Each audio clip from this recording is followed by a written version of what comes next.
पोहा में टमाटर पीस कर डाल दो और बनाओ इतना टेस्टी क्रिस्पी चटपटा नाश्ता कि आज तक नहीं बनाया होगा। बहुत ही सिंपल, बहुत ही आसान और बहुत ही छोटी यह रेसिपी होने वाला है, लेकिन बहुत ही यूनिक तरीके से इस रेसिपी को हम बना करके तैयार करेंगे। इस तरह से आज तक आपने कोई भी रेसिपी ट्राई नहीं की होगी। एक बार अगर आपने ट्राई किया तो आपको बहुत ज़्यादा यह रेसिपी पसंद आएगा। तो पूरी वीडियो को लास्ट तक जरूर से देखिएगा। सिर्फ 2 से 3 चीज़ों से यह रेसिपी बन करके तैयार हो जाता है और खाने में इसका टेस्ट एकदम ही मज़ेदार होता है।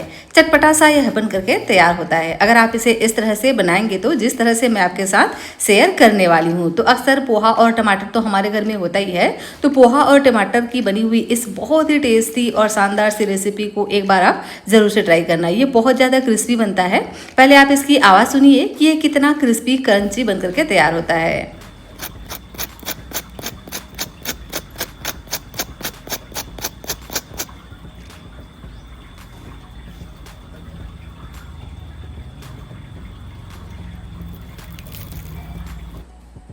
है ना, बहुत ही क्रिस्पी सी ये रेसिपी। जितना यह क्रिस्पी है उतना ही चटपटा और टेस्टी भी होता है। तो एक बार आप इस रेसिपी को जरूर से ट्राई करना। चलिए फ्रेंड्स, इसे बनाना स्टार्ट करते हैं। Hello everyone, Ritu serial recipes में आपका स्वागत है। फ्रेंड्स, आज मैं आपके साथ पोहा और टमाटर से बनने वाली एक बहुत ही क्रिस्पी चटपटी सी रेसिपी शेयर करने जा रही हूँ। तो रेसिपी अगर आपको पसंद आए तो प्लीज़ आप वीडियो को लाइक करना, चैनल को सब्सक्राइब करना और इस रेसिपी को अपने फ्रेंड्स और फैमिली में शेयर भी जरूर से करना। और यह रेसिपी आप कहां से बैठकर देख रहे हैं, कौन से स्टेट, कौन से सिटी से, यह भी आप मुझे कमेंट कर जरूर से बताइएगा। मुझे ना यह जानकर के वाकई में बहुत ज़्यादा खुशी होती है कि मेरी रेसिपी को लोग कहाँ से देख रहे हैं। तो इस रेसिपी को बनाने के लिए मैंने यहाँ पर 3 मीडियम साइज़ के टमाटर लिए हैं। ये इस तरह का देसी टमाटर इस रेसिपी के लिए यूज़ करेंगे ना तो आपकी रेसिपी बहुत ही बढ़िया से चटपटा सा बन करके तैयार होगा। सबसे पहले क्या करेंगे, टमाटर का जो ऊपर वाला पार्ट होता है ना उसको हम कट करके निकाल देते हैं और टमाटर को इस तरह से मोटा मोटा रफली हम कट कर लेते हैं। बहुत ज़्यादा इसको छोटे छोटे कट करने की ज़रूरत नहीं है। अगर आप यहाँ पर बड़े साइज़ के टमाटर ले रहे हों तो 2 टमाटर का यूज़ कीजिएगा और बीज वगैरह बिल्कुल भी इसको निकालने की ज़रूरत नहीं है। इसी तरह से हम मोटे मोटे टुकड़ों में कट कर लेते हैं।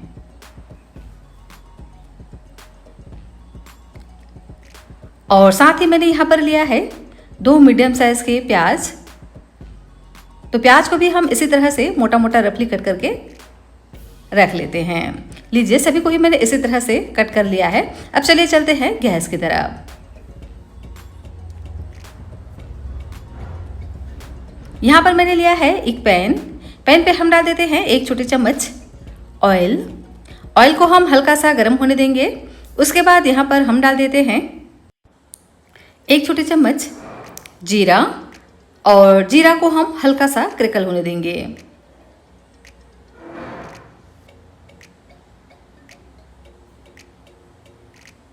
इसी के साथ ही में ऐड कर देते हैं 1 छोटी चम्मच साबुत धनिया। साथ ही ऐड कर देते हैं थोड़ा सा अलग ही तीखापन देने के लिए साबुत काली मिर्च। इससे ना बहुत ही बढ़िया सा तीखापन आता है इस नाश्ते में। तो 8 से 10 यहाँ पर हम साबुत काली मिर्च ऐड करेंगे। इसी के साथ ही में थोड़ा सा ऐड कर देते हैं मेथी के दाने। इससे ना बहुत ही बढ़िया सा फ्लेवर आएगा। और इसी के साथ ही में ऐड कर देते हैं पीनट। तो 10 से 12 पीनट ऐड करेंगे। और अब हम इन सभी चीज़ों को 1 से 2 मिनट के लिए बढ़िया से भून लेंगे, जब तक कि जो पीनट है ना वो हल्का सा गोल्डन ब्राउन कलर का ना हो जाए।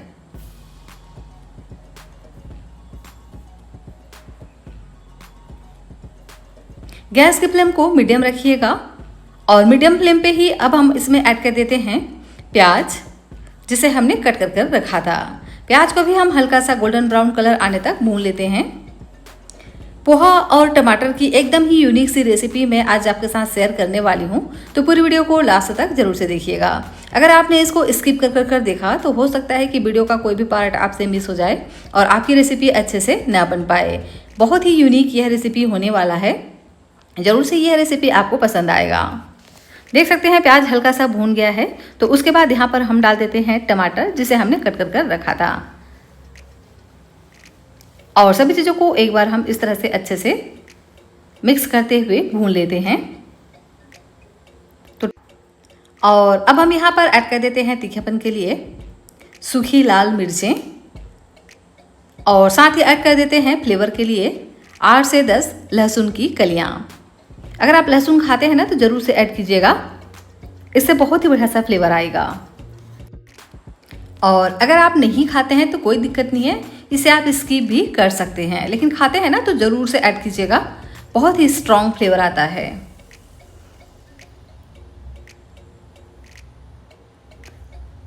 अच्छे से मिक्स करते हुए हम टमाटर को बढ़िया से गलने तक पका लेते हैं। तो टमाटर जल्दी से गल जाए इसके लिए यहाँ पर हम नमक ऐड कर देते हैं स्वाद अनुसार, और अच्छे से इसको हम मिक्स कर लेंगे और इसको कवर कर पकने देंगे 2 से 3 मिनट के लिए। 2 से 3 मिनट में जो टमाटर है ना बहुत ही बढ़िया से गल जाते हैं। वैसे इसको बहुत ज़्यादा गलाने की ज़रूरत नहीं है, तो सिर्फ 2 से 3 मिनट के लिए इसको हम इसी तरह से कवर कर पकने देंगे ताकि टमाटर है ना हल्का सा गल जाए।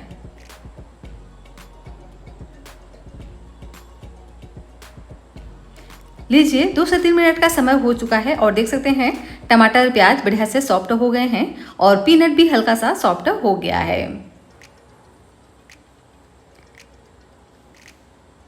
तो आप चाहें तो यहाँ पर टमाटर के जो छिलके हैं उसको रिमूव भी कर सकते हो, ये बहुत ही आसानी से रिमूव हो जाते हैं। और चाहे तो इसे आप इसी तरह से ग्राइंड भी कर सकते हो। देख सकते हैं इस तरह से ये बहुत ही आसानी से रिमूव हो जाते हैं। तो सभी को ही हम इस तरह से रिमूव कर लेते हैं और इसको हम इसी तरह से थोड़ा सा ठंडा होने साइड में रख देते हैं। अब चलिए चलते हैं नेक्स्ट प्रोसेस में। तो यहाँ पर मैंने लिया है एक पैन और इसमें हम डाल देते हैं 1 छोटे चम्मच ऑयल। ऑयल को हम हल्का सा गर्म होने देंगे। उसके बाद यहाँ पर हम डाल देते हैं 1 छोटे चम्मच जीरा। इसी के साथ ही में ऐड कर देते हैं 1 छोटे चम्मच अजवाइन। आप चाहें तो यहाँ पर अजवाइन को हाथों से क्रश करके भी डाल सकते हैं, इससे ना अजवाइन का फ्लेवर बहुत ही बढ़िया आता है। साथ ऐड कर देते हैं 1 छोटे चम्मच तिल। तो मैंने यहाँ पर व्हाइट वाला तिल का इस्तेमाल किया है, आपके पास जो भी अवेलेबल हो ऐड कर सकते हो। साथ ऐड कर देते हैं तीखेपन के लिए हरी मिर्च। तो मैंने यहाँ पर 2 हरी मिर्च का इस्तेमाल किया है, आपको जितना पसंद हो यहाँ पर आप हरी मिर्च की क्वांटिटी को रख सकते हो। हल्का सा इन मसालों को हम भून लेते हैं 1 मिनट के लिए मीडियम आंच पर, जिससे ये बहुत ज़्यादा डार्क कलर ना हो और ये हल्का सा गोल्डन हो जाए। उसके बाद यहाँ पर हम डाल देते हैं चिली फ्लेक्स। तो चिली फ्लेक्स को बाद में ऐड कीजिएगा, नहीं तो ये तुरंत ही जलने लग जाते हैं। और अब हम यहाँ पर ऐड कर देते हैं कुछ सब्जियाँ। तो मैंने यहाँ पर लिया है शिमला मिर्च, एकदम बारीक बारीक कट कर। तो 2 से 3 चम्मच यहाँ पर हम शिमला मिर्च ऐड करेंगे और शिमला मिर्च को 1 मिनट के लिए भून लेते हैं।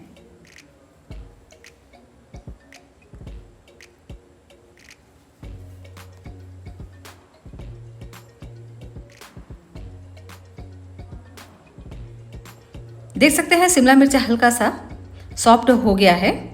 तो यहाँ पर हम ऐड कर देते हैं गाजर। यहाँ पर आप अपने मनपसंद सब्जियाँ ऐड कर सकते हो, जो भी आपके घर में अवेलेबल हो या जो भी आपके घर में पसंद किया जाता हो। यहाँ पर आप चाहें तो पत्ता गोभी, फूल गोभी, मटर वगैरह का भी इस्तेमाल कर सकते हो।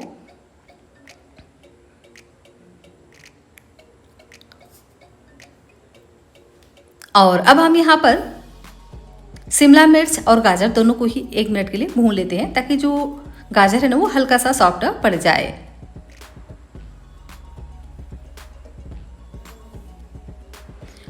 बहुत ही यूनिक यह रेसिपी होने वाला है, तो एक बार आप इस रेसिपी को जरूर से ट्राई करना। सच में यह रेसिपी आपको बहुत ज़्यादा पसंद आएगा फ्रेंड्स, अगर आप इसे इस तरह से बनाएंगे तो पूरी वीडियो को लास्ट तक जरूर से देखिएगा।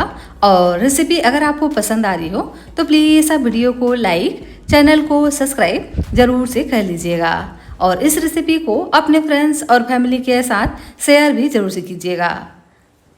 और इस रेसिपी को आप कौन से कंट्री, कौन से स्टेट से देख रहे हैं, प्लीज़ आप मुझे कमेंट कर ज़रूर से बताना। तो देखिए हल्का सा भून गया है सब्जियां, तो अब हम यहाँ पर ऐड कर देते हैं बेसिक मसाले जो अक्सर हमारे घर में होते हैं। तो डाल देते हैं 1 छोटी चम्मच धनिया पाउडर, 1 छोटी चम्मच चाट मसाला, आधा छोटा चम्मच हल्दी का पाउडर, आधा छोटा चम्मच वाइट पेपर पाउडर। इसकी जगह पे आप चाहें तो ब्लैक पेपर पाउडर का भी इस्तेमाल कर सकते हो। और साथ में ऐड कर देते हैं काश्मीरी लाल मिर्च का पाउडर, आधा छोटा चम्मच। इसी के साथ ही में ऐड करेंगे भुने हुए जीरे का पाउडर। आप यहाँ पर गरम मसाला वगैरह भी इस्तेमाल कर सकते हो या सब्जी मसाला भी ऐड कर सकते हो।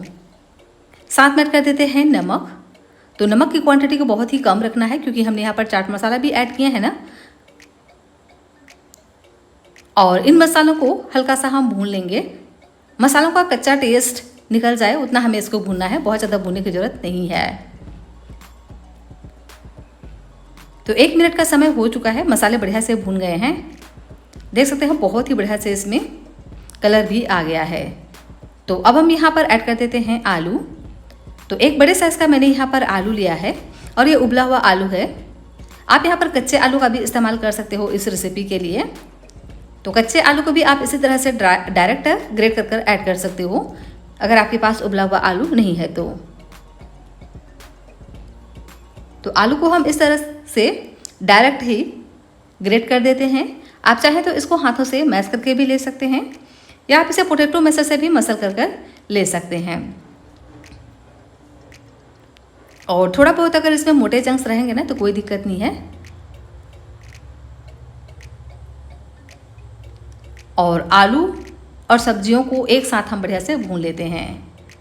इससे ना आलू का जो टेस्ट है बहुत ही बढ़िया आता है इस तरह से भून करके लेते हैं तो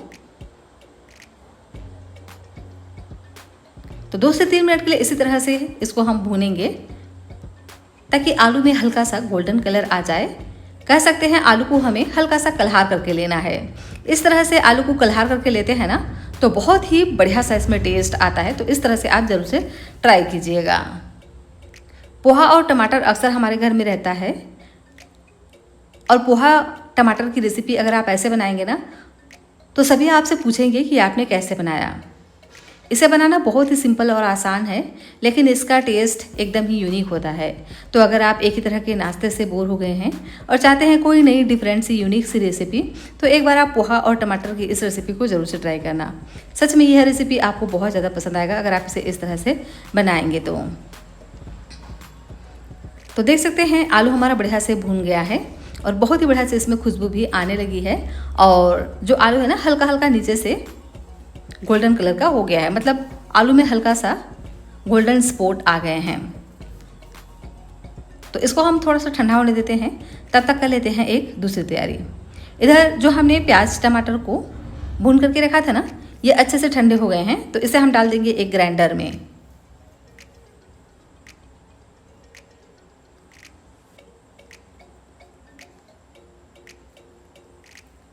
और इसमें हम डाल देते हैं थोड़ा सा पानी। तो लगभग आधा कप यहाँ पर हम पानी का इस्तेमाल करेंगे क्योंकि इस चटनी को हम बनाने वाले हैं थोड़ा सा पतला, तो इसीलिए इसको हम थोड़ा सा पानी डाल करके बढ़िया से ग्राइंड कर लेंगे। तो लगभग आधा कप मैंने यहाँ पर पानी ऐड किया है और इसी के साथ ही में फ्लेवर के लिए ऐड कर देते हैं ताज़ा मिंट लीफ। इसकी जगह पे आप चाहें तो हरा धनिया का भी इस्तेमाल कर सकते हो। और लीजिए एकदम ही चटपटा सा टमाटर का चटनी बन करके तैयार हो गया है। आप इसे चटनी की तरह भी यूज़ कर सकते हो लेकिन जिस तरह से इसको हम तैयार करने वाले हैं हम इसको चटनी की तरह नहीं सर्व करने वाले। हम क्या करेंगे इस प्याज टमाटर के चटनी में ऐड कर देते हैं पोहा। तो यहाँ पर मैंने 1 कटोरी पोहा लिया है और पोहा को अच्छे से छान लीजिएगा क्योंकि पोहे में डस्ट वगैरह रहता है ना तो इसे हमें अच्छे से छान करके ही लेना होगा। तो मैंने इसको पहले ही छान करके तैयार कर लिया था। यहाँ पर आप कोई सा भी पोहे का यूज़ कर सकते हो। कोई सा भी पोहे का अगर आप यहाँ पर यूज़ करते हो ना तो नाश्ता आपका क्रिस्पी ही बनने वाला है। तो 1 कटोरी जितना हम यहाँ पर ऐड करेंगे पेस्ट को। तो अगर आपका पेस्ट 1 कटोरी नहीं होता है, 1 कप नहीं होता है, तो आप क्या कीजिए इसमें थोड़ा सा पानी मिला करके इसको ग्राइंड कीजिएगा, क्योंकि पोहा पानी को बहुत ज़्यादा ऑब्जर्व करता है ना। तो जितना हमने पोहा लिया है उतना ही लगभग यहाँ पर हमें पेस्ट को तैयार करना है। और इन दोनों को हम अच्छे से मिक्स करेंगे और पोहा को भीगने के लिए 5 मिनट के लिए इसी तरह से साइड में छोड़ देते हैं। तब तक कर लेते हैं इधर एक दूसरी तैयारी। मैंने यहाँ पर लिया है आधा कप गेहूं का आटा। इसमें हम डाल देते हैं नमक स्वाद अनुसार, 2 छोटे चम्मच ऐड कर देते हैं वाइट वाला तिल, 1 छोटे चम्मच ऐड करेंगे ब्लैक तिल और साथ ऐड कर देते हैं 1 छोटी चम्मच चिली फ्लेक्स। और सभी चीज़ों को हम अच्छे से मिक्स कर लेंगे। उसके बाद यहाँ पर हम पानी ऐड करेंगे, तो थोड़ा थोड़ा पानी डालते जाएंगे और लम्स फ्री एक गाढ़ा सा घोल हम तैयार करेंगे। इस घोल को बहुत ज़्यादा पतला नहीं करना है, इस बात का ध्यान रखिएगा। थोड़ा सा गाढ़ा ही अगर रखेंगे ना तो आपकी रेसिपी एकदम ही परफेक्ट तरीके से बन करके तैयार होगा। तो देख सकते हैं घोल हमारा बन करके तैयार हो गया है। इसी तरह से इस घोल को हमें थोड़ा सा गाढ़ा ही तैयार करना है। इधर जो हमारा पोहा है ना, ये भी बढ़िया से भीग चुका है और अच्छे से यह सॉफ्ट हो गया है। तो आप चाहें तो इसको इसी तरह से चम्मच से भी अच्छे से मैश कर सकते हैं, या आप चाहें तो इस तरह से पोटैटो मैशर से भी मैश कर सकते हैं, या आप इसे ग्राइंडर में डालकर हल्का सा ग्राइंड भी कर सकते हैं। जैसा आपको सुविधा लगे उस तरह से कर सकते हैं, लेकिन पोटैटो मैशर से भी बहुत ही बढ़िया से चिकना सा तैयार हो जाता है, देख सकते हैं इस तरह से। या आप यहाँ पर पहले ही पोहा को ग्राइंडर में डालकर ग्राइंड कर आप इसे टमाटर और प्याज के पेस्ट में भी ऐड कर सकते हैं। इससे आपको और भी ज़्यादा आसानी हो जाएगी। तो जैसा आपको सुविधा लगे उस तरह से कर सकते हैं। देख सकते हैं मैंने इसको पोटैटो मैशर से बढ़िया से मैश कर लिया है।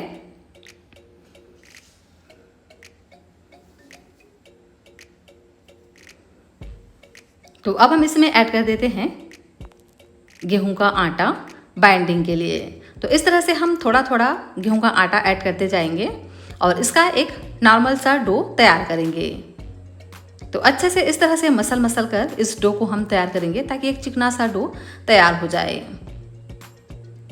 यहाँ पर आप मैदे का भी यूज़ कर सकते हो, लेकिन गेहूं का आटा हर घर में अवेलेबल रहता है, तो बाइंडिंग के लिए यहाँ पर हम गेहूं के आटे का इस्तेमाल करेंगे।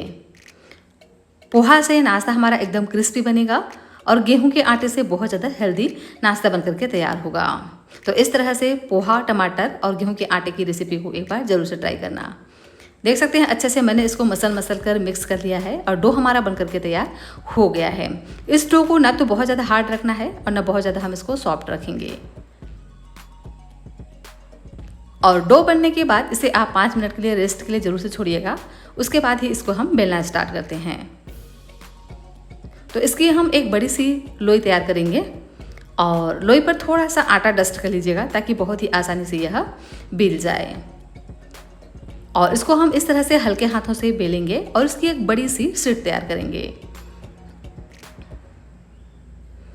और इसको हम बहुत ज़्यादा पतला नहीं करेंगे, इस बात का ध्यान रखिएगा। हल्का इसको हम मोटा ही तैयार कर लेते हैं, देख सकते हैं ना इस तरह से। और अब हम इसको कट करते हैं। तो किसी भी ग्लास या कटोरी वगैरह से इस तरह से आप इसको कट कर लीजिएगा। इस तरह से अगर आप बनाएंगे ना तो एक साथ ढेर सारा बन करके तैयार हो जाता है। वैसे आप इसको छोटे छोटे लोई की तरह तैयार कर आप इसको सिंगल पीस में भी बेल करके तैयार कर सकते हो, लेकिन इस तरह से कटोरी या ग्लास से कट कर लेने से ना एक साथ देख सकते हैं ढेर सारा बन करके तैयार होता है और इक्वल साइज में बन करके तैयार होता है। तो सभी को हम इस तरह से कट कर लेंगे और इसको हम एक प्लेट में रख लेते हैं। और बचे हुए पार्ट को इसी तरह से फिर से हम दोबारा लोई तैयार कर बेल लेते हैं और दोबारा से इस तरह से ग्लास या कटोरी से कट कर लेते हैं। हल्का हल्का किनारे को इस तरह से हम सेट कर लेंगे। और लीजिए सभी को ही मैंने इसी तरह से ग्लास से कट कर तैयार कर लिया है। आप चाहें तो इसको इसी तरह से भी फ्राई कर सकते हैं, तो भी ये बहुत ज़्यादा क्रिस्पी चटपटा सा बन करके तैयार होगा। लेकिन हम इसको बनाने वाले हैं एकदम ही यूनिक तरीके से। तो एकदम ही यूनिक यह रेसिपी होने वाला है। तो क्या करेंगे, लेंगे सभी नाश्ते को और इस तरह से सरफेस पर रख करके यहाँ पर हम डाल देते हैं आलू का मसाला जो अभी हमने तैयार किया था। तो सभी को ही हम इस तरह से एक साथ रख देते हैं ताकि हम सभी में एक साथ आलू का मसाला फील कर सकें। तो इस तरह से थोड़ा थोड़ा हम आलू का मसाला ऐड करेंगे, देख सकते हैं ना इस तरह से। तो लगभग 1 चम्मच यहाँ पर हम आलू का मसाला ऊपर से इस तरह से डाल देते हैं और किनारे को हल्का हल्का चिकना कर लेंगे।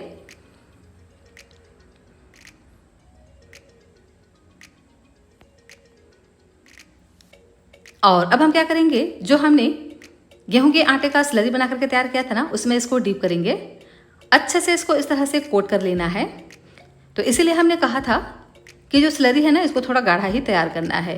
इसको अगर आपने बहुत ज़्यादा पतला कर दिया तो ये अच्छे से क्रिस्प नहीं हो पाएंगे, इस बात का ध्यान रखिएगा। तो चलिए अब हम इसे फ्राई कर लेते हैं। तो इसे फ्राई करने के लिए मैंने एक पैन पर 2 बड़े चम्मच ऑयल को पहले ही गर्म करने रख दिया था। अब हम एक एक पीस इस तरह से लेते जाएंगे। गेहूं के आटे की स्लरी में बढ़िया से डीप करेंगे और इसको हम डाल देंगे ऑयल में। पहले हम गैस की फ्लेम को हाई रखेंगे और हाई फ्लेम पर 2 मिनट के लिए इसको हम फ्राई होने देंगे। ऊपर से डाल देते हैं इस तरह से चम्मच की सहायता से ऑयल को, ताकि ऊपर से भी ये हल्का सा सेट हो जाए। उसके बाद इसको हम पलटेंगे ना, तो बहुत ही आसानी से यह पलट जाते हैं और बिल्कुल भी इनका जो शेप है ना, खराब नहीं होता है। तो एक साथ बहुत ज़्यादा नहीं डालना है। अगर आप यहाँ पर एक साथ बहुत ज़्यादा डाल देते हो ना, तो अच्छे से अलटते पलटते नहीं बनता है। तो जब यह एक साइड से बढ़िया से गोल्डन क्रिस्प हो जाए, तो उसके बाद इसके हम साइड को चेंज कर देते हैं और नीचे से फिर से इसको पकने देते हैं 2 से 3 मिनट के लिए। और इसी तरह से अलटते पलटते हुए 3 से 4 मिनट के लिए फ्राई करेंगे मीडियम फ्लेम पे। और देख सकते हैं बहुत ही बढ़िया सा गोल्डन कलर आ गया है और नाश्ता हमारा एकदम ही क्रिस्प तैयार हो गया है। तो इसको हम निकाल लेते हैं। बहुत ही मज़ेदार सा, एकदम चटपटा सा पोहा टमाटर का नाश्ता हमारा बनकर के तैयार हो गया है। एकदम इंस्टेंट वाली रेसिपी है, जिसके लिए आपको पहले से कोई भी तैयारी करके रखने की जरूरत नहीं है। तो एक बार आप इस पोहा और टमाटर की बनी हुई चटपटी सी रेसिपी को जरूर से ट्राई कीजिएगा। तो सूजी से तो आपने कई तरह के नाश्ते बनाए होंगे, लेकिन अगर आपको कुछ क्रिस्पी खाने का मन करे, चटपटा खाने का मन करे, तो पोहा से इस तरह से बनाइएगा। बहुत ही शानदार, एकदम ही चटपटा बनकर के तैयार होता है और कितना क्रिस्पी होता है इसकी आवाज़ तो आप सुन ही सकते हैं। तो फ्रेंड्स, पोहा में टमाटर पीसकर डाल दो और बनाओ एकदम ही चटपटा सा नाश्ता कि सभी आपसे पूछेंगे कि आपने कैसे बनाया। तो ज़रूर से एक बार आप इस रेसिपी को ट्राई कीजिएगा। यह रेसिपी आपको और आपके पूरे परिवार को बहुत ज़्यादा पसंद आएगा। रेसिपी अगर आपको आई हो पसंद, तो प्लीज़ वीडियो को कर दीजिएगा लाइक, चैनल को कर दीजिएगा सब्सक्राइब और कमेंट करके मुझे ज़रूर से बताइएगा कि मेरी रेसिपी आपको कैसी लगी। पसंद आई हो तो एक बार आप इस रेसिपी को ट्राई भी ज़रूर से कीजिएगा।